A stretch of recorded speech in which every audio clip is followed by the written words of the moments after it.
Hello, hello, hello, and welcome everybody to the TSA NBA show. Don't know if I left that up there long enough for you. We're here every Sunday throughout the playoffs, 10:30 a.m. Eastern, 7:30 over there with my man JR. How you doing out there on the West Coast, sir? You doing all right? Oh man, it's feeling like the best coast minus the early morning weather this morning, y'all. It feels good. Still feel a little sore from last night's beat down of my Lakers, but Oh man. but it's all copacetic over here, sir. How you feeling? How you feeling this morning? Good man. I'm repping a little bit more. I got my Wimby shirt on, I got the Jokic jersey back there that my kids didn't want to wear last night. I was like, come on, it's opening day. I was like, neither one of y'all want to wear it? We No, don't okay. care, Dad. Yeah. So, I was hyped for that game, of course. Felt like it took forever for that game to get here. We could just jump right into it. Just go ahead and give a breakdown. Once again, thank you for joining on the show, everybody. Remember to please give the like button, the subscribe button. If you get a chance, we're a sports affiliation. We're about inclusiveness, positivity. It's kind of like our brand, if you will.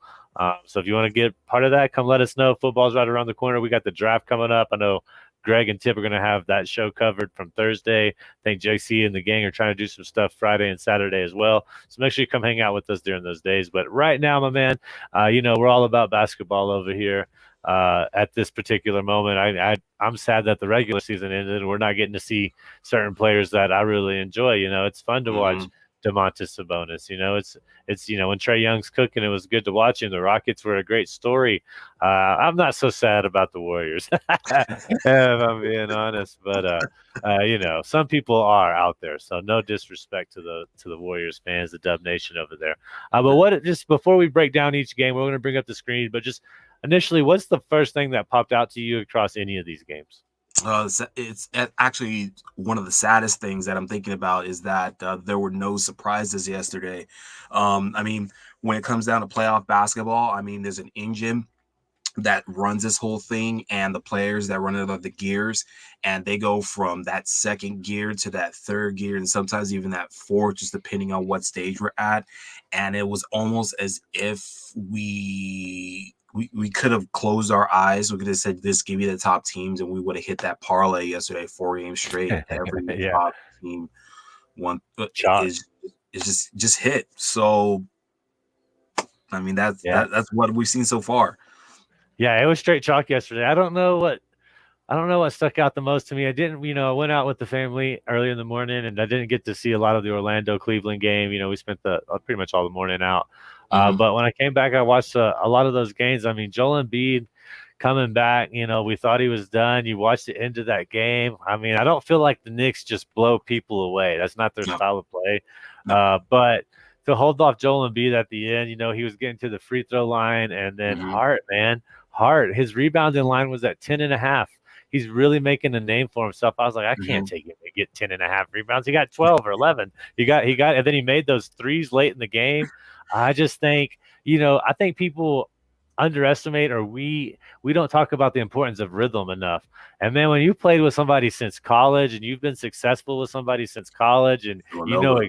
you know where they are. Like, hey, when I take my two dribble step up into the paint, I know where he's going to be. And you Yep. don't worry about it. If they're not going to respect your 3-point ability, then they say we're going to live and die just by doing that and taking care of Brunson. I know where Mm-hmm. you're going to be. I know exactly where. I know where you are with the pop up. I know where Yep. you are when you want the one dribble. I know, Yep. like it's all built into that rhythm, and I think it's something that's very underestimated. I think the Knicks were very smart. I think that office did a great job getting people that Brunson felt comfortable with because, Mm-hmm. truthfully, man, you know how good Randall is and how impactful he can be, going back Yes. to his Lakers days anyway. But they truly built around Brunson, and that's the thing that stuck out to me. Like, Hart was the person, he was the X factor, he was the clutch guy Mm-hmm. when it came down to it. But just great job by the Knicks because they could have very easily lost that game.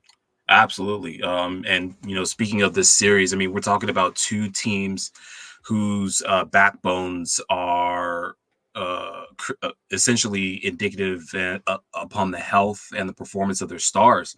But the difference in between those two teams is that Nick Nurse's team, sitting here trying to lead Philly back into another deep playoff run, is that it could not survive down the stretch without Embiid, while the Knicks have shown that with lesser performances by Brunson, and lesser is a very big stretch to say when talking about Jalen Brunson, is that without Julius Randle, it has actually been a much more offensively sound team, a much more defensively sound team, and players like DiVincenzo and Hart have had the ability to step up in this series. I mean, Yeah. again, we talk about gears, we talk about the ability to step up. The Knicks, their MO has been anybody can get it and anybody can give it. Okay. So, like, I was speaking to a Knicks fan yesterday, and it's although you get your short rotation with the Knicks, that short rotation is a very deep rotation, and it is better than what the Sixers can offer right now. I'm just hoping that we get a little something more out of the Sixers bench this next game on Tuesday, I believe it is, and that Embiid comes back. He's not going to be 100% healthy, but if 85% is what we get, then hopefully he can max out that 85%, and it's enough for them to even out this series. Yeah, I mean, yeah, you said it. So you said it well. It was like the Knicks have weathered the loss of Randall much better than the Sixers weathered the loss of Embiid. And yeah, look at their rotation. You mentioned the short rotation. We'll just go ahead and start talking about this game, and then we'll go back to Cleveland, Orlando, because I just as far as the Eastern Conference goes, this is going to be a battle. I don't think this is going to be a sweep by any means. But you see it right there. Hart, 42 minutes, man, 13 rebounds, 22 points, several of those coming in the second half. Brunson, 41 minutes, 22.77 on the rebounds and the assists. Underrated rebounder, man. He just something about his footwork allows him to be so much better than someone his size should be around the rim, dude. It's really amazing to watch if you watch it live. But 18 rotation, you see Mitchell Robinson came in and played great minutes. 12 rebounds, man. I almost took Hartenstein's under rebounds, but I didn't know how he was going to handle. They ended up playing Robinson way more than Isaiah Hartenstein. 30 minutes for Robinson, only 18 for Hartenstein. He still got 7 rebounds in those 18 minutes. So just staying away from Hartenstein from a betting perspective. I don't know what we're getting. He was great to me in the season. Miles McBride, unsung hero in there, 21 points, man, 28 minutes, just kind of came in and did his thing. Not too many people really know who he is unless you're a hoophead. And then Bojan Bogdanovic, man, they showed why they went out and made that trade. Got somebody to come in. He played 25 minutes in that game, JR, and with 13 points as well, making some clutch shots there in the second half. Anything else you want to say about the Knicks before we take a look at the 76ers and how they perform? Just real quick, again, bench mob. Shout out to the bench mob. And I know what you said about Hartenstein. He has been on and off for me all season as a fantasy player, but the games he's been on. And if he just gets a little bit more consistency under his belt, I think that he could play well into his way to being part of that bench mob permanently down the stretch. That's about it. Yeah, I mean, yeah, I think we'll see how it pans out. It's going to be a long series. It's going to be a long playoff, but there's definitely potential there for that to happen. Kelly Oubre Jr., man, 10 points, 39 minutes. Maxey, 44 minutes and 33 points. Maxey was getting to the rim effortlessly. Our guy Rico, he was making the comments in there while that game was going on, like Maxey not going to get stopped. Maxey was looking all the time, and he was. I mean, especially when the 76ers looked like they were going to put this game away when Embiid came back. Embiid got hurt, still played 37 minutes, still scored 29 points, a lot of them at the free throw line. Yep. He didn't move. He was moving gingerly, man. You just hate to see him go down. The NBA is so much better with Joel Embiid in it. So I just hope he can stay healthy. Only got 8 rebounds. Not probably going to see him jump too much. So unless he can just box out, get that rebound with, IQ and positioning, he may have a low rebounding total against, Robinson, OG, and Hartenstein. So we'll see how that pans out. Kyle Lowry, man, the old man played 39 minutes, 18 points, only 2 assists. Not moving the ball as much as I think he should be. Maxey was a little ball dominant, though. Batum came in. He only played 3 minutes, man, but he had, I think, 2 or 3 steals. I saw live a vet over there coming from LAC. I was wondering how that was going to work out. We'll see how it pans out for him. But he played 26 pretty impactful minutes, I would say. Then Buddy Hield, Paul Reed, Cameron Payne, a little bit bigger of a rotation for the 76ers, but some of those guys barely playing. Cameron Payne only played 3 minutes. Reed and Hield only played 11 minutes, only 4 points between all three of them. Just some general thoughts on the 76ers go from this game and going forward. Again, all right. So let's just focus on the three right now that you they have the biggest boulder on their shoulders that they need to carry. Let's go with Lowry. Let's go with Hield. And I'm gonna say this, even though that you were almost out of the league, but campaign. Okay. So these three guys need to step up offensively because we know it's been the Maxey show since last season. Yeah. We know what Kyle Lowry brings because of his time over in Miami, his time in Toronto. We know what he's capable of. The thing that it comes down to is being able to fill in those offensive gaps when Embiid is out. Okay, so you don't have paint presence. You're not going to be able to throw it in. That means the paint should open up. You should be able to attack it. Campaign has been a slasher. He's been a little bit of a jump shot maker back in his days in Phoenix. He should be able to do that same thing here. It's absolutely not too much different in Nick Nurse's offense. Buddy Hield, he got acquired during the season because they thought they needed more help on their bench. Hield, I don't know what kind of happened this game, if he wasn't able to get to his spots, mainly because, like we said, Maxey's very ball dominant, not a lot of passing around, but you still have to be able to step up in those moments. Guys, this is the playoffs. It's going to come down to who's going to be able to execute their role better. And Hield, for all intents and purposes, at one time, definitely close to being an all-star, should be able to play back up to that role. Just kind of we're waiting. And yeah, Lowry, I don't know. I don't. You never know what it is with Lowry because he can get the ball to spots, but if he doesn't have the people to make those shots, that's where his assists go from what they are usually at like the 8 or 9 range down to that just a couple.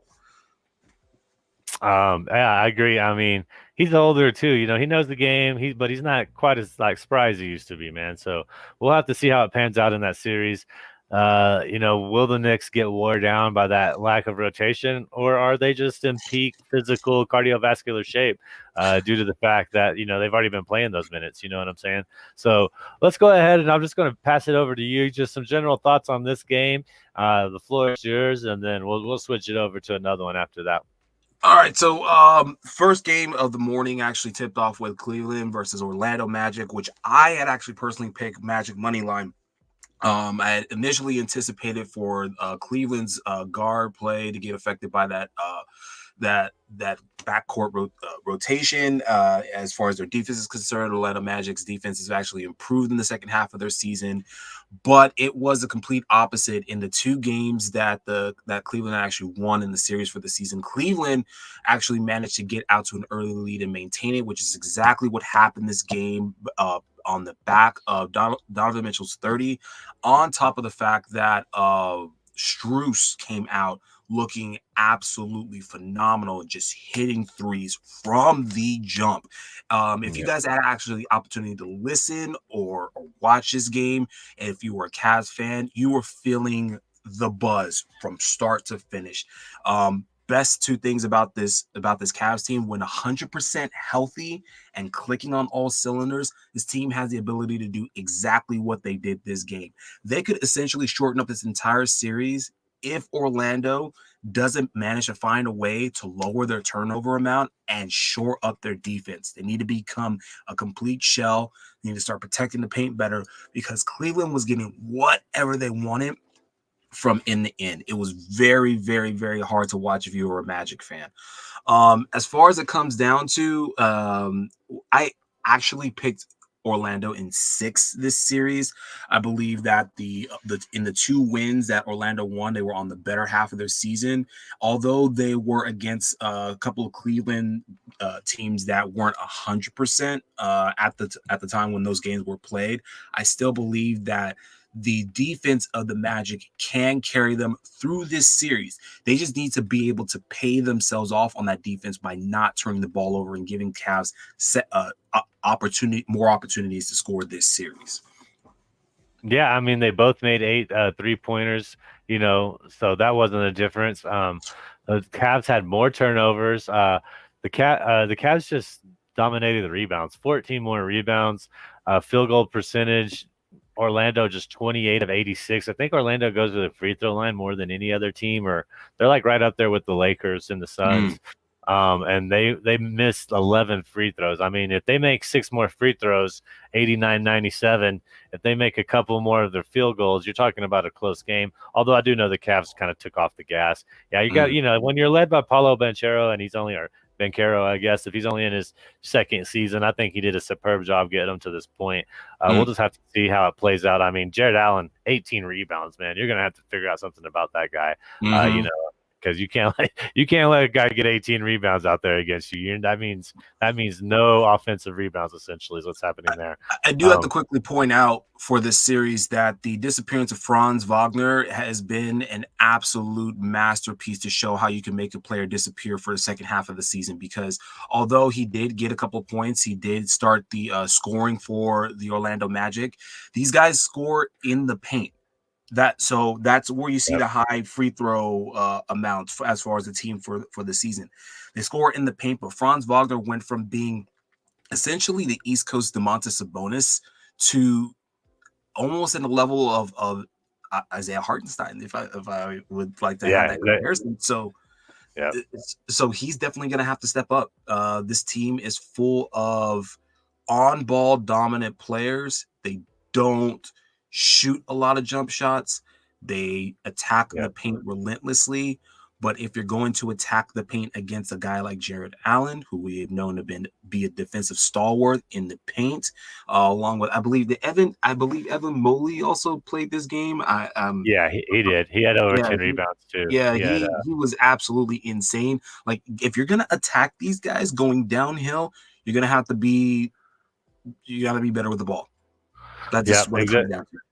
I mean, and it goes back to shout out to Evan from the sports affiliation. He said Orlando just doesn't score points. They're going to have a hard time getting past people in the playoffs, and it's true to form.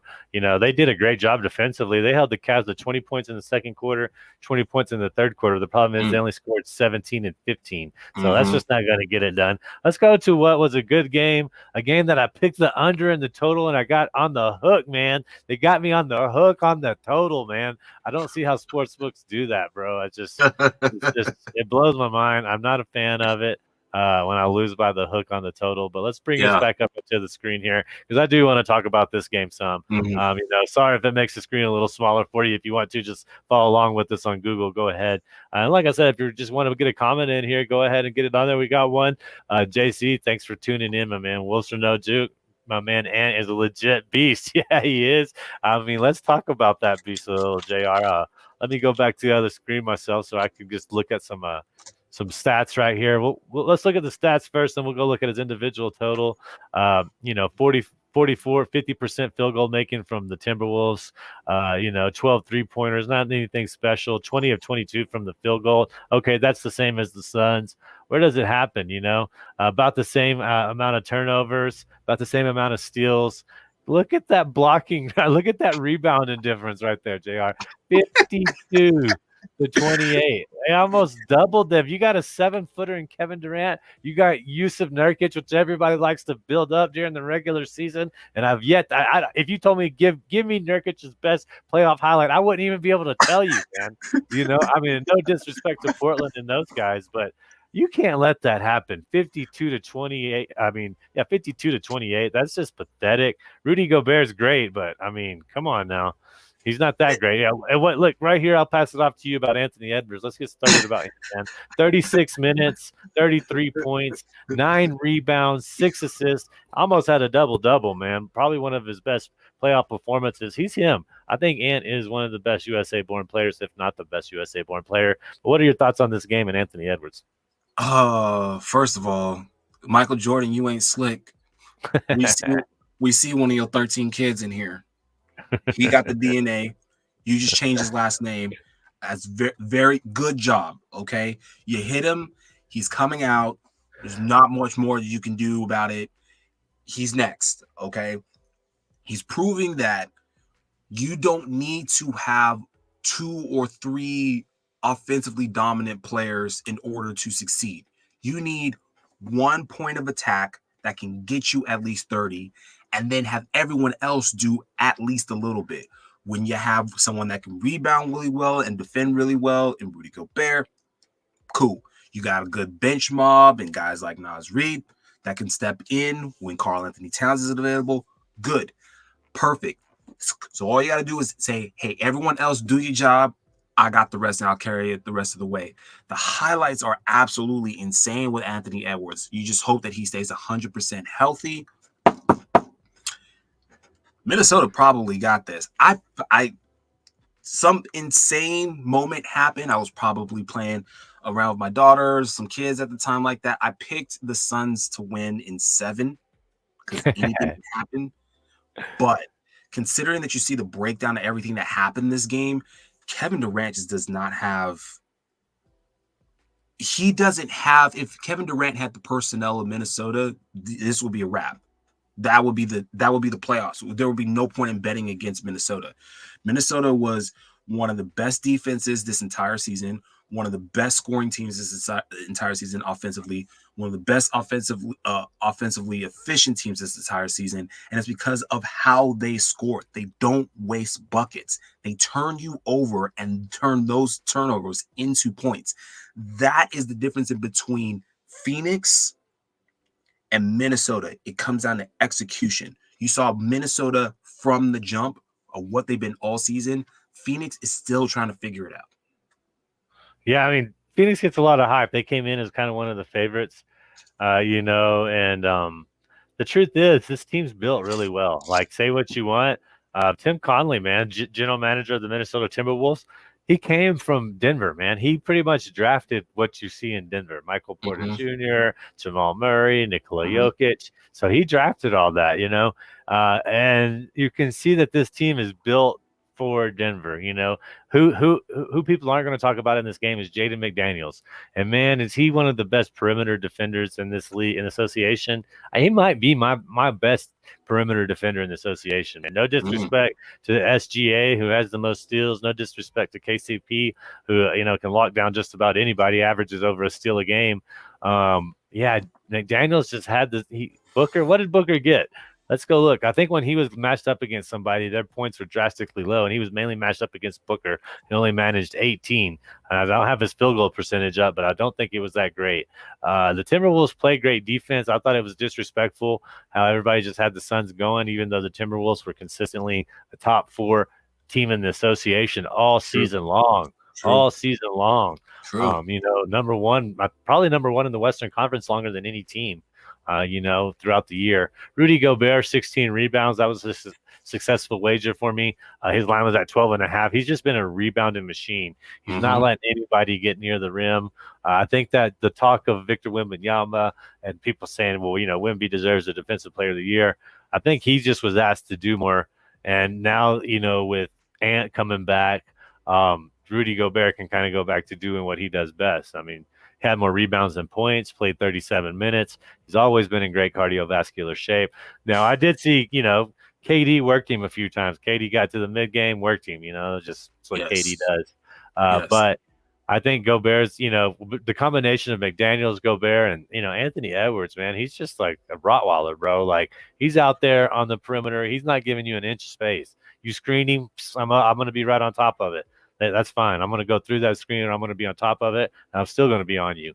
They're just so good defensively. And I think they're going to be fun to watch. Nas Reed came in and played 19 important minutes. Mike Conley, he didn't do much in the stat. He drew a couple good charges, definitely had some good assists, 7 assists, 4 points, 3 rebounds. And they said he delivered a message to the team, like, don't take this for granted, He's like, I don't know if you remember the old days of, Gasol and Rudolph and Conley back in Memphis, but he told everybody, those are good years when they were playing Dallas and OKC. That was a pretty good rivalry going on. We called him the $100 million man. We know who Mike Conley is. He made his money with Utah, no doubt about it. And but he told them not to take it for granted. He said, I just thought I was going to go to the conference finals every year of my career. He's like, I thought what we had in Memphis was just going to keep going. He's like, now flash forward to pretty much the end of his career, Mm-hmm. or the later stages of it at least. And he's like, and I haven't been back. And so Yeah. I think resonates pretty, that probably resonated with Gobert, came over with Conley. That probably resonated with Anthony Edwards, who's looking to, etch himself as one of the greatest of all time. Karl Yes. Anthony Towns has been in the league, 7 years? Everybody's been knocking him the entire time. I forget how long Karl Anthony's been in. He's been in a while, and he hasn't. I don't think the Timberwolves have made it to a Western Conference Finals. But yeah, No, I mean, not yet. go And ahead. you're speaking of Mike Conley Jr. So I'm listening in on the Minnesota game a couple weeks ago, and effectively, Mike Conley Jr. is there for the same reason that he was in Utah, is to get players to gel. And because of his experience, of course, prior to this with Rudy Gobert, Anthony Edwards was not like, you can see how spacing matters a lot for Minnesota, because when when Rudy Gobert came over to Minnesota, the first thing that everyone said was, how is that going to fit in the paint? Because it didn't. And then you saw that matchup in the play-in of Lakers versus Minnesota for that initial game, and then you're like, see, the spacing isn't working. These two don't work together. Well, Ant wasn't a fan of Gobert allegedly at the time, and Mike Conley Jr. was the guy that made that whole thing come together. So you're seeing all this, plus the Yeah, maturity, plus the development, the better development of the jump shot for Anthony Edwards, the execution of Minnesota, all of that coming into fruition. It's like it's like sun tea. You have to get all the elements together. You have to dip it in the bag, and you can't just drink that thing right away, because it's going to taste like nasty kind of tea tasting water. You got to let it infuse. You got to let it sit out in the sun. You got to let it mature a little bit, and then you can drink it. And right now, if you are on Minnesota, you're drinking the Kool-Aid. If you're about Anthony Edwards, you are drinking that tea right now. It's all about it right now. It's all coming together, and it's all in part thanks to some great acquisitions, time, and Mike Conley Jr. Yeah, man.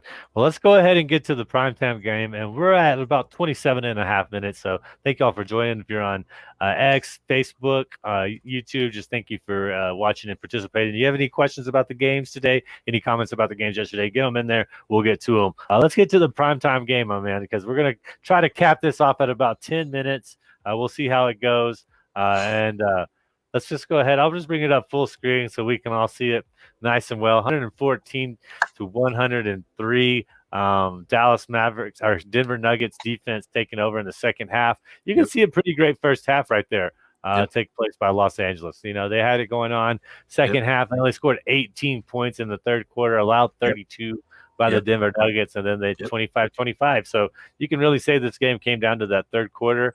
Why don't you go ahead and take the floor? Let's talk about your thoughts on this game. And I got the stats tab open. If you want me to pull up the Lakers or the Nuggets, just let me know. So essentially, luckily I was watching my daughter get down with other kids at the time while watching the ticker on this one, so I wasn't able to watch a lot of the poor execution in the third quarter live. But then I went back, because I said I was going to try to do my homework to figure out what was the change between the two. I thought that there might have been something completely glaring about the Lakers that I could have missed, particularly for this game. But this is the same game we've seen since last year, where the Lakers have a game plan. They execute it well. They start attacking interior. They go to AD in spots. AD does really well when he's getting the ball initially in the paint, deep in the paint, just like a la Shaquille O'Neal back in 2000. And it was working really well, because what happened was the Lakers were scoring the basket early and often and efficiently in the first half. When that happened, that allowed them to get set in their defense. That allowed them to execute a lot better on the defensive end, slow down the role players in the first half. What happened in the third quarter is nothing less than the DNA of the Lakers basketball and Denver capitalizing on it. I'm going to say this right now. It's not that Denver is a great team overall. It is the fact that the Lakers have this tendency to go completely away from whatever worked. panic at this time and then just throw caution to the wind and allow teams to capitalize on that. Miss a basket, come down, poor execution on defense, and either foul a player or just allow that player to score quickly early on in the clock. So that's why you see that huge disparity in the third quarter. The three ball wasn't working. So we went back and tried to shoot the three ball again. Like, guys, hey, you know what? You know what teams do when they can't score the ball on a jump shot? They execute and they go into the paint. They start hitting layups. You know what Denver does when they're not shooting well? They rebound the ball. They throw it inside. Okay, not outside. I mean, it's not that hard. It's X's and O's. Everyone's saying, okay, well, Ham changed the game plan or threw playbook out the window. Okay, cool. Ham did what he did, but if I'm LeBron James on this team, I have the authority and the power and the wherewithal to just say, we don't have a coach this quarter. I'm sorry. Guys, listen, look, shot's not working. Go inside. 80 there, 80's out. Okay, drive inside. D-Lo, dribble the ball. Go inside. You can cook. It's fine. We know what happened last playoffs. Go inside and score the ball. You guys are fine. Let's get a pick and pop or something somewhere. Something super easy that you know how to do as a basketball player in order to execute. Instead of just trying to hoist one up there and pray that it goes in so that way we can end these scoring droughts. Because, God, when the Lakers get into a scoring drought, it's like it's a slow, painful, stabbing thing that happens to you. And there's nothing you can do about it as a fan because you're like, where did our team just go? We were just celebrating. We were just popping champagne in the back just a second ago. It was all good a week ago. I have so much more to say about this game, but we only have 10 minutes. Minutes. I know. I know. Yeah. It could go. It could keep going. Like I said, when I look at the stats right here, the one that pops out to me is 15 of 42 for the Denver Nuggets, 8 of 29 from the three-pointers, just to kind of validate your point right there. In the third quarter, just off the top of my memory, I know KCP made all 4 of his three-pointers. That all 12 of his points came in that third quarter. He made 4 threes. Jamal Murray made 2 threes in that quarter. I'm pretty sure MPJ made a 3 in that quarter. So they just lit it up. A lot of confidence coming out of halftime and just, stomp it, put it out. And also look at those offensive rebounds. They had the exact same amount of defensive rebounds, 34, 6 to 15. Nikola Jokic, Aaron Gordon, both getting a lot of offensive rebounds in that second. Jamal Murray was one of my bets of the day. He was at plus 130 to have over 4.5 rebounds. It's playoff Jamal, dude. I mean, let's just look at his stats real quick. He's one of the best. He has the largest point differential in the playoffs to regular season of any player since they've been recording this stat since 97, 98, something like that. So, I mean, there's validation to who he is and who he becomes. Jimmy Butler gets a lot of flack for it. I think Jamal Murray just tries to keep his body healthy. And just the rhythm he has with Jokic, man, that's really what it boils down to. Both of those guys played 39 minutes. Jamal Murray scored 22 points, had 10 assists. Nikola Jokic had 32 points, 12 assists. Aaron Gordon had 11 rebounds and 12 points in 32 minutes. He had 2 quick fouls in that game, and he was out. So for him to kind of turn around and do that, I think somebody has a double-double outside of Nikola Jokic in like 90% of the Nuggets games this year. Somebody else is getting a double-double, putting it up. Michael Porter Jr. kind of unsung, kind of carried us through the drought in the first half, had 19 points, 8 rebounds, and Contavious Caldwell-Point, like I said, several steals. I think he had 2 or 3 steals in that game, 12 points, made all those in the third quarter. Christian Braun playing 18 points, 5 rebounds, not bad. I expected to see some action out of him. Peyton Watson, 14 minutes, 1 rebound, 8 points. Those are going to be that's going to everybody's saying for the Nuggets. I'll tell you right now, they're like, oh, there's no Jeff Green, there's no Bruce Brown. They're not going to be able to have a bench to overcome it. You're looking at the answer right there. They drafted the answer. They were fully aware of this situation. Peyton Watson's got great, valuable minutes. He started the game when Aaron Gordon couldn't play. And Christian Braun's a do-it-all guy. I mean, that dude's a winner. High school champion, Kansas Jayhawk champion, Denver Nugget champion. Like, all that dude is wins. He comes in, man. He had some great rebounds. Another empathetic jam, slam down. And, I think it's going to be difficult sledding because the Nuggets have the best 5 in the NBA.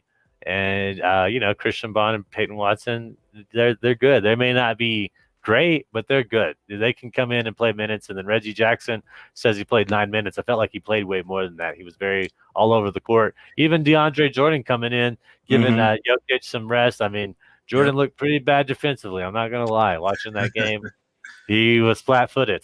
He's he's there for a stopgap. We know what DJ is there for. Okay, it's Yeah, not you're not getting the Clippers DJ anymore. Okay, that guy's dead and gone. yeah.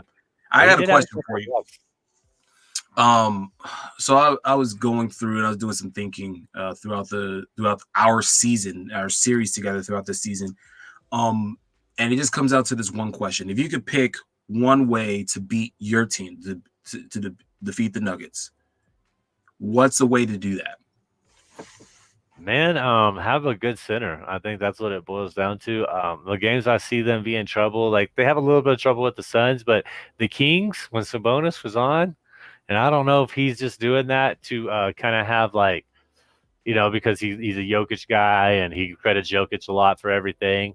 Mm-hmm. But Sabonis gave trouble. Zion and Jonas Valanciunas gave trouble when they're playing well. I think part of the reason the Suns do so well is because of use of Nurkic. So you're going to have a big center that can at least slow down Jokic or body him or wear him down. Because Anthony Davis, he did a good job, but I mean, there's no supporting cast around him to help Mm-hmm. out. It was all Anthony Davis to close it out. I have the stats right here. Let's bring those back up real quick for the Lakers. And then, like I said, we'll wrap this up 1 or 2 minutes. We got 20 minutes, 25 Mm-hmm. minutes or so to talk about the other games. But Yep. I don't know if you guys can see him right there. It was all Anthony Davis down the stretch. Great game by him. 44 minutes. He's going to be gassed game 2. You better believe it. 32 Yeah. points, 14 rebounds. Any closing Yeah. remarks about this game or your Lakers? Yeah. Bet on D'Lo points next game. You think he'll rebound? Bet the over on either threes for D'Lo or points for D'Lo. One of the two. Yeah, I mean he's a great scorer, and he had an off night. We'll see how it goes. He had an off series against the Nuggets last time. Pretty heavy rotation there, 41 minutes or more for Russell, Davis, and James. Teron Prince, Prince came in and gave you 20 minutes. He had a pretty good first half, not really great second half. Dinwiddie coming in 13 minutes, pretty much just a foul guy at that point, sadly. But let's just go ahead and switch it over. Looking at the games today, let me pull up that screen real quick. And we'll just kind of spend a little bit of time going over these. Nothing off too special. And we'll just go right in the order that they come out. Miami, Boston, 14 points. Favorites, disrespect to Coach Foles, dude. 209 points on the over-under. Money line, no value there unless you think the Heat could win it. What are your just quick thoughts about this game real quick, man? Miami and Boston. Safest bet with this is Boston money line because I don't trust that 14-point spread. Yeah, that's nuts. It's absolutely ridiculous. And this game is going to come down to making sure that Boston remembers that they're in the playoffs because they do like to come out flat-footed or sleep at the wheel. Miami loves to take advantage of that. They are without Jimmy Butler, but they have played without Jimmy before. So to them, this is nothing new. They have always been an underdog. They're right back to square one. And if Boston doesn't pay attention, they could see themselves out of the playoffs real quick. Yeah, 14 points is a lot of points. I do like there should be a good opportunity for someone on the Heat to have a good game. Somebody's going to have to fill those 20-plus points that Jimmy Butler was going to fill. But I do expect Boston to win. Deontay, he's really our East Coast guy, our Boston guy. Maybe he'll be here next week with us. We'll get a recap. Will he be happy? Will he be sad? That will be the question at hand. Let's get to an interesting game. Let's kind of break this game down a little bit, okay? You got the Mavericks at the Clippers, former San Diego team there. 3-point spread in favor of the Mavericks. No official word on Kawhi Leonard, which has kind of caused me to back off this game as it currently sits. -148 for Dallas, +124 for the Clippers. What are your just thoughts? Is anybody going to be able to stop Luka? Is Kyrie going to go off? Daniel Gafford's supposed to have a good game, or is it the other way around? Is it the Paul George show, and is James Harden going to show you that he can come out and still have a good first round? This is one of those games where essentially we were just talking about it before the show started. Luka having a high PRA of 52 and a half. It's it comes down to, does missing Kawhi Leonard allow for Luka to kind of have a better chance at hitting that mark? Because as the offense of Luka goes and the execution of Luka goes, so does the rest of the team. It's one less person to defend Luka, so it's possible that you can go ahead and put your money on this game. I mean, if you like magic shows, if you like surprises, this will be a fun game to play on. I don't think you could go wrong in any particular direction. You maybe it's going to be 50-50 this game, just as the line shows. I picked Dallas to win this game simply because I just think that they are more ready cohesively than the Clippers are. It's not indicative. It's not the Clippers hater or anything like that. It's just indicative of the teams that I've seen this season. So yeah, I'm picking Denver on this one. Dallas, yeah, I think I'll take Dallas. Yeah, I'm leaning Dallas. I wanted to really. The line was at 2.5 last night. I wanted to place it. It's moved up to 3, but it's just so hard for me to know. You talked about Luka's PRA. He's got a point line of 33.5. Kyrie Irving's is at 25.5. Daniel Gafford is at 9.5. I like Daniel Gafford there, even though he's arguably the 4th best scorer on that team. But it's hard for me to know who's going to go off between Kyrie and Luka, and who's going to have more assists between Kyrie and Luka. I'll tell you one thing though, they're expecting them to light it up from behind the arc. Kyrie's line is at 3.5, Luka's is at 4.5. So you're talking 27 points right there just on their threes. So I mean, it's scary. Russell Westbrook. Let's look at the rebounding line, because Russell, one thing I never question is his effort. And I don't know if he would be the benefactor of Kyrie playing less. It could be Norman Powell, honestly. Norman Powell's rebounding line's at 2.5. If Kawhi doesn't play and he has no props, I don't know how Norman Powell doesn't get 3 rebounds. But Russell Westbrook is only at 3.5 as well. I mean, Russell Westbrook in the playoffs, he's going to get 4 rebounds, don't you think? It's you hit the nail on the head. It's definitely going to come down to how much. Who's going to be utilized more and how well it's going to do for where they get put at. So Russ coming off the bench, if he has to come off early in the first quarter, then you know what? Let's just throw caution to the wind. If you have an over that you want to put on his rebounds, go for it. I'd say pull the trigger on this one, just because I think that you're going to see early execution problems for Los Angeles. You're going to need some juice off the bench, and Russell Westbrook is that guy. Yeah, I think Russ, he's a unique player. I've always kind of enjoyed watching Russell Westbrook, even when I was, living in DFW and more of a Mavericks fan, and watching that great, the great triplet of Harden, Durant and Westbrook being drafted, which Denver reminds me a lot. MPJ, Jamal Murray, Nikola Jokic, all drafted by Denver. So it's a great team that's been built together through the draft. Well, let's go ahead and switch it over. Another game that you and I have a lot of interest in right here. The Indiana Pacers at Milwaukee Bucks. 1-point spread as it currently sits. So projected tight one. The favorites are actually the visiting Pacers. 231.5 point total line, by far the most points projected throughout the first 8 games of the playoffs. Yes. And then the money line's a pick 'em. So there's no advantage on the spread. It's a true negative 110 on the pick 'em. What are your thoughts on this, JR? And let's go ahead and break it down. What do you expect to see from this game? I got the Bucks money line in a 4-game parlay for today's slate. But like you said, it's a pick and pop. It could be anyone's game. You're talking about the 2 highest scoring offenses this season. which is weird to say for both teams. You're talking about Eastern Conference teams, you're talking about defensive-minded coaches, and they are the highest scoring offenses. These guys play fast. These guys play loose. They forget what defense means at times. They have lapses. And I call this game the game of identity fraud, because they were talking about 2 teams that have flipped from January to this point. They're just completely different teams, top to bottom. I mean, you're talking about the healthy Giannis being a factor, what Dame's going to do for this opening game. Tyrese Halliburton has turned from a scorer to a distributor automatically for the rest of his team. You just don't know how each team is going to get to that 125, 130 mark, but you know that they are. Somewhere along the line, somewhere around the second or third quarter. So if you guys are betting like half, first half, second half money line on these teams, is definitely a great thing to look at. Point totals, definitely a fun factor in this, but they are going to hit that. I got the over on the point total of this game. Yeah, that's insane. I think you're right. Pulling up the halves right now, 115 in the first half. That might be a good over to take right there. I agree with you, JR. It's at negative 108 right now, too. I mean, that's a lot of points for a half, but I think the first half is going to come out with a lot of energy, a lot of adrenaline, a lot of, I believe they're all in the same division, too, aren't they? The Pacers Yeah, and the they Bucks. are. They are. So this is division rivalry. They know each other well. Doc Rivers and uh, you know Rick Carlisle. They've got a combined. They have to have a combined 1,800 wins. I think, Yeah. if not more. That's insane. That's insane. It's not being appreciated from a coaching standpoint. But let me just review some of these points, man. It's like you said, the points are going to come, but I feel like there's a lot of traps out here on the points. They put Tyrese Halliburton all the way at the bottom, 19.5.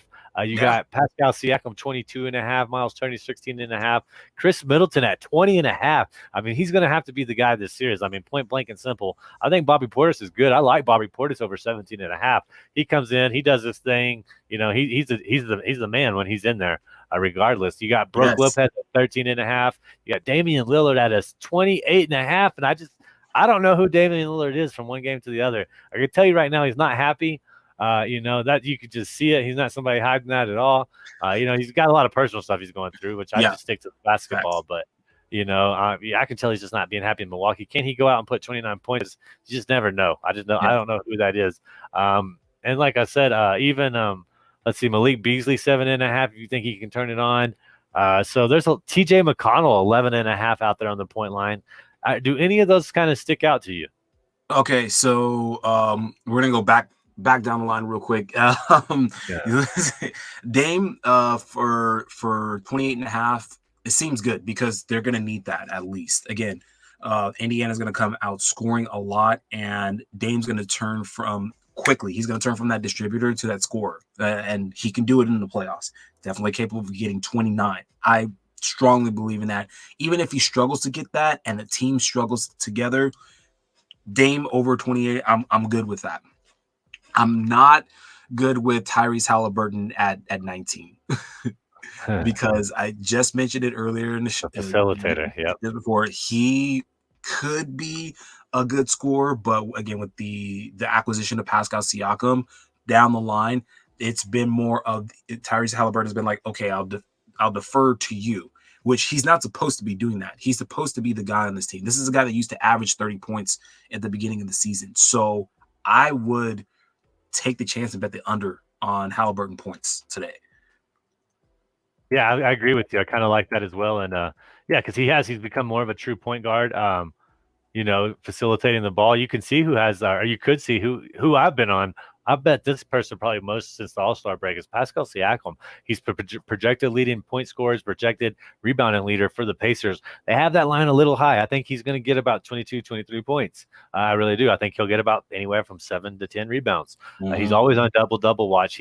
That's one of the more underrated moves of the midseason as well. Pascal Siakam. I've been following the Pacers. Somehow I always follow the Pacers. I'm not sure why.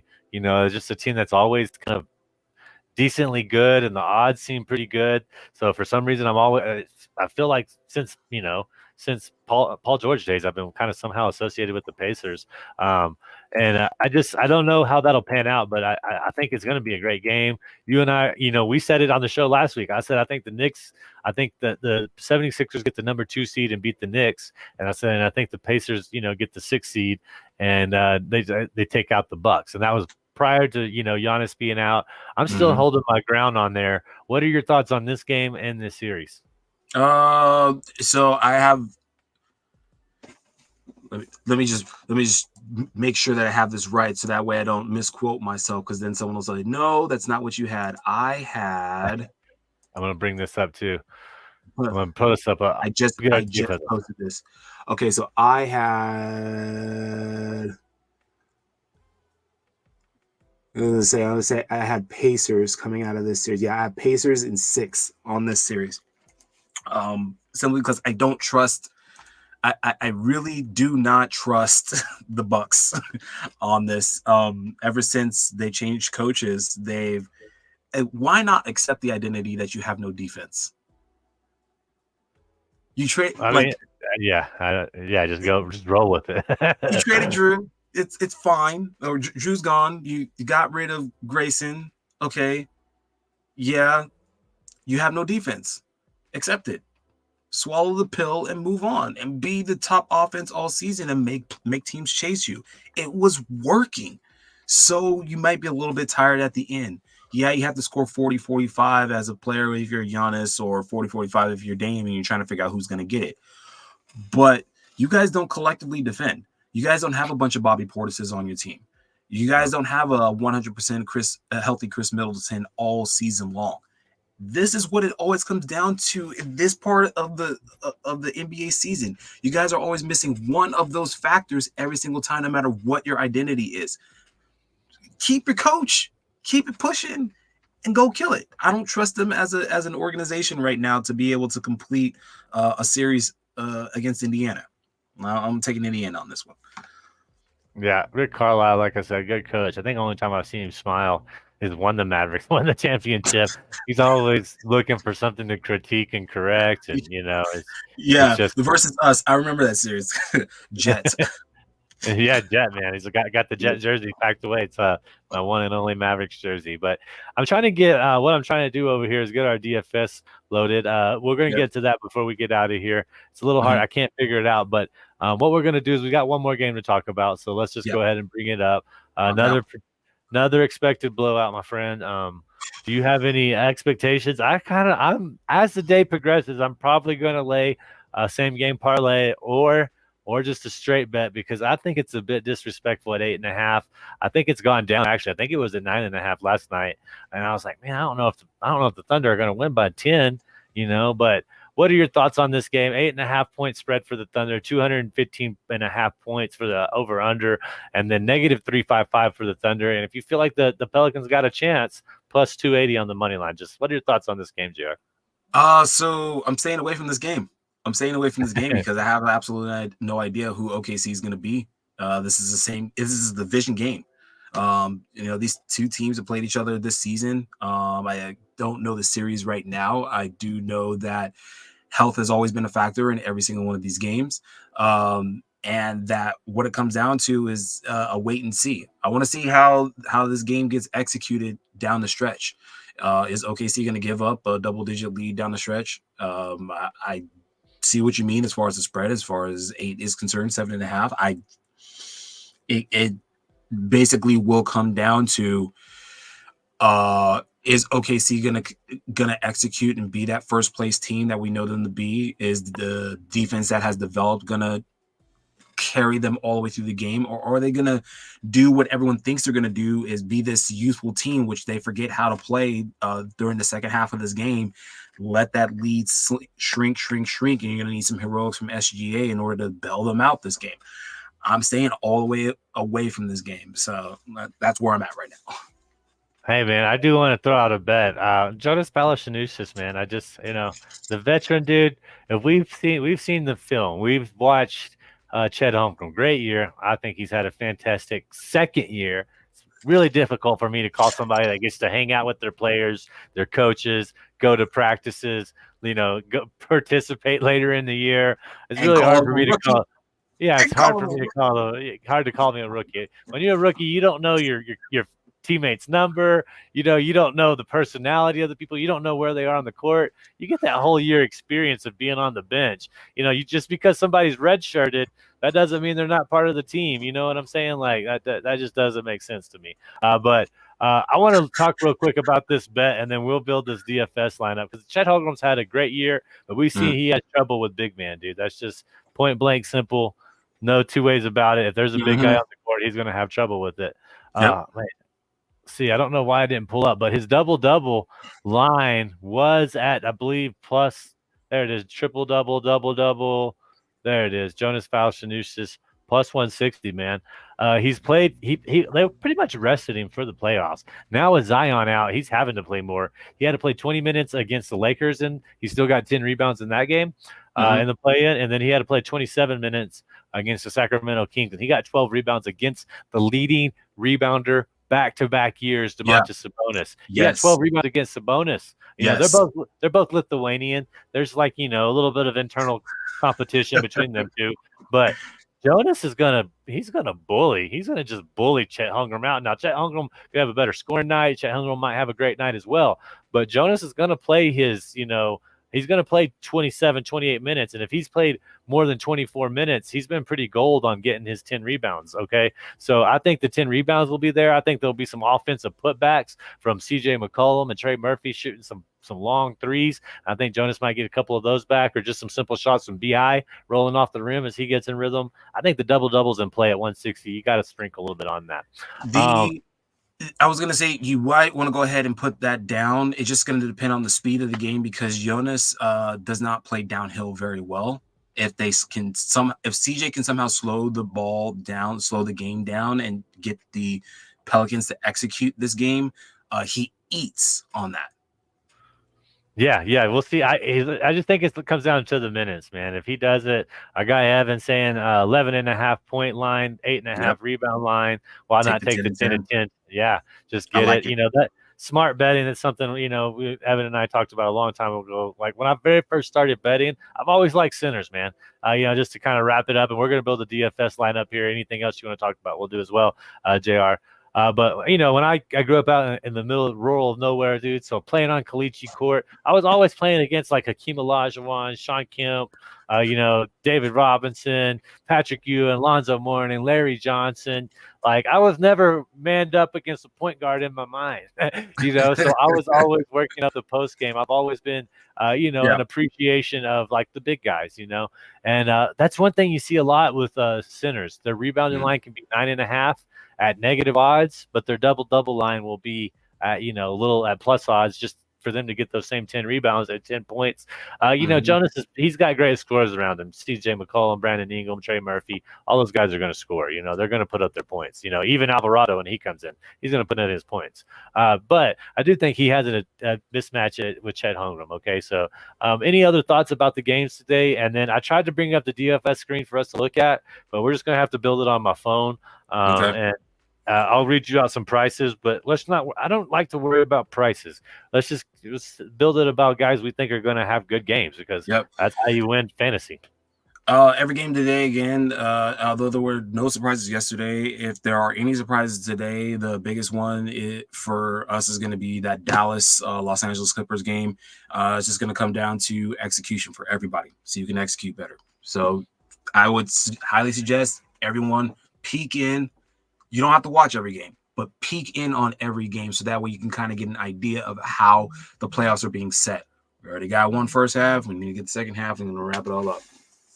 All right. I agree with that 100%, JR. I think, like we said, Pacers were favorites, but I think it would still be kind of an upset if they won. So let's look at that. But there's going to be somebody that surprises us. There's going to be a heart out there that just goes and makes sure to make the name for themselves on this opening day when you got more people watching the NBA. So let's do that. I'm going to put us in a single entry. It's called the pick and roll. All right. I like single entry DFS contests. Pretty much all I play unless I play 50-50. I'm not going to go play against the guy that's got all the money in the world and lines up every lineup or every guy or girl that has all the money in the world and lines up and does that. So let's break down. I'm going to give me one guard and one forward you like.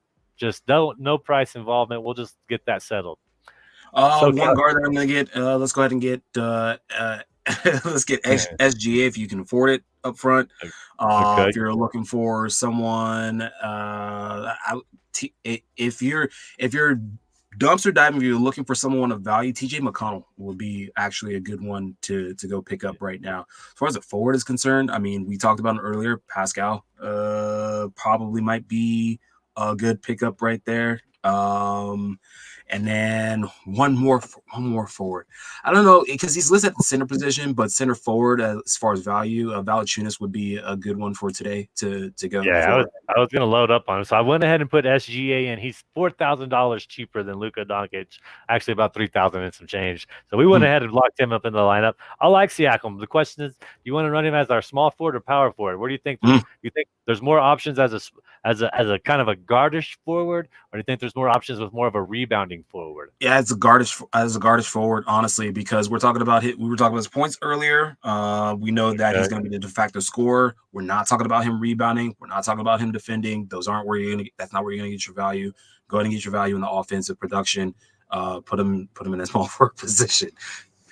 Let's see. Okay, so right now I'll try to share it on the phone, on the camera as well as I can. You can kind of see SGA, Pascal Siakam, Jonas Valanciunas. Valanciunas only $5,400. Get him in, man. What are you waiting on? So we'll go ahead and take our guy Evan right here. Let's go ahead and get your guy in. Let's see what his cost is. I'm trying to find him. He's actually pretty affordable, right at the price we need. Let's go ahead and get Russell Westbrook as our flex guard. So that means we've got SGA, Siakam, Valanciunas, Russell Westbrook. We still need a shooting guard, a power forward, another forward, and a utility. We got $5,500. I don't know that we're going to be able to get McConnell in. Let's see how much he is. Let me just look him up real quick. I wonder if I just put TJ, if he shows up. He doesn't. Let's see. McConnell's at $5,100. Do we want to put him in as a flex? 17 points, 2 rebounds, 7 assists. Let's just do it. Man. You only live once. So that means we got 2 Pacers in. So I'm going to try to stay away from Pacers. We got an average of $5,600. Let's just get a cheap forward. Let's go find our bargain forward right now. Duncan Robinson, 3,800. Which might be a good value considering Jimmy's out, and that's where they get their other points from other than Hero. It just depends on Robinson's health. Yeah, I mean that it's definitely a question. McDermott's only 3,200. That's a risk though. Lawson, Walsh, we're getting down into some bad players. What about Joe for OKC? Do you think he's going to have a good game, Isaiah Joe? He's not starting. Yeah, it might be much of a gamble, man. He's had his history 7.5, 6.5, 16, 3, 21. That's just too much of a risk. Let's throw some other names at you. The only thing that you're betting on in that game is that OKC is going to have a boat race against New Orleans, and that's not a safe bet right there. Who do we have from the Clippers side that's on the bench? That will probably be a good. We got Powell at 4,500. If Kawhi doesn't play, I mean, wouldn't he have a lot of minutes? PJ Washington cost. Yeah, we were talking about PJ Washington. Norman Powell might be good as far as rebounds are concerned. Norman Powell, he's averaging 21 a game. The opponent ranking Dallas giving up the 26 point to forwards. PJ Washington's looking like a little bit more expensive right now. Let's do it. Let's put in Powell. Let's just go with that. He's only 4,500. That gives us an extra 500 to spend on a player. We got 6,200. Which one are we going to prioritize more, the shooting guard or the power forward? Well, considering rebounds are at an all-time premium, considering the amount of shots that are going to go up today, I'll probably go big man on this one. I mean, we just gassed them up. Let's go for it. And I think after this, what we should do is just go ahead and post the lineup both on the in the comments below. We'll go ahead and put it on X, so that way you guys can go ahead and refer to that if you're following us through there. And then we'll refer back to this on the next show coming up either next week or later on this week. Yeah, I'll post it from my account on X. And we'll get it out there. Powell need the cost value. Okay, but listen to this, Evan and JR, real quick. It's between these two. Bobby Portis is 6,600. And we have 6,200 per player, but we could get a cheaper guard. Or PJ Washington's at 5,700. And we would get an extra 500 more to select a guard. What are you leaning towards, JR? Off cuff, I have to go Washington because with Doc reinserting Old Man Middleton back into the lineup, I'm not 100% positive that Portis comes in and gets that double-double-ish type of performance like usual. And again, it's game 1, so I go PJ. Man, I'm leaning Portis here. I really am. I would not be mad if you did. I would not be mad if you did. You snuck it in there and say, "Hey, we did it at the last second." Let's just do this. Let's put Portis in. I just think there's going to be more points in that game. He's going to get a lot of minutes. I think there's potential there. If we do that, though, so what we've done, well, either way, it doesn't matter because, well, if we take PJ Washington, we could get Trey Murphy or Josh Giddey to pair with him. We'd have that much money.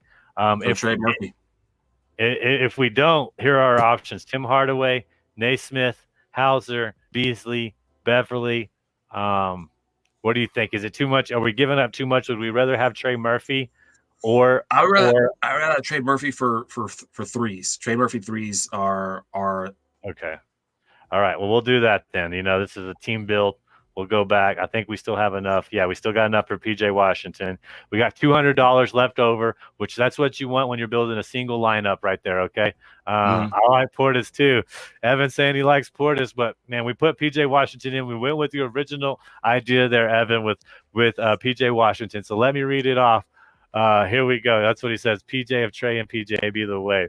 $200 left in a single entry. That's what you want. We're in the pick and roll. 12K total given out throughout this. Let me read you this lineup, JR, then we'll get out of here, man. SGA point guard, Trey Murphy, our shooting guard, Pascal Siakam in the small forward position. We're rolling PJ Washington with our power forward, Jonas Valanciunas at our center.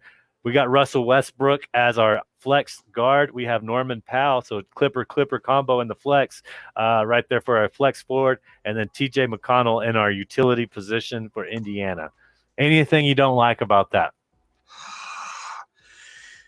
I think part of me goes, did we spend too much money on SGA? But we'll see. I mean, we're expecting him. He's got to be our guy, right? Like that. He's made him our guy. He's our guy today. Yeah, he's our guy today. I love it. Hey, once again, thank y'all for the comments. Thank you for viewing, man. We had people throughout the show. We really love it. We're going to be here next Sunday. We're always commenting. We might make an impromptu show, depending on the night, depending on the matchup. A lot of Lakers guys in here, a couple Nuggets guys as well. So we might have to do something for that. But I do appreciate you guys joining. JR, thank you for taking your time. I appreciate you all taking your time. Go follow us at the Sports Affiliation. You can find us on Facebook, YouTube, as well as X. We also have a Discord, and we have a major week coming on this week. You don't want to miss it. Hall of Famer Greg Kellogg breaking down the first round of the draft. Pretty special thing to be watching. And as always, we're here to talk ball. Rico, Evan, Roxanne, JR, me, Deontay, Coach. We all love the basketball, so we're going to be bringing it, and we'll post this lineup for you, all right? Until then, bet smart, be lucky. We'll see you next week. Go Nuggets, baby.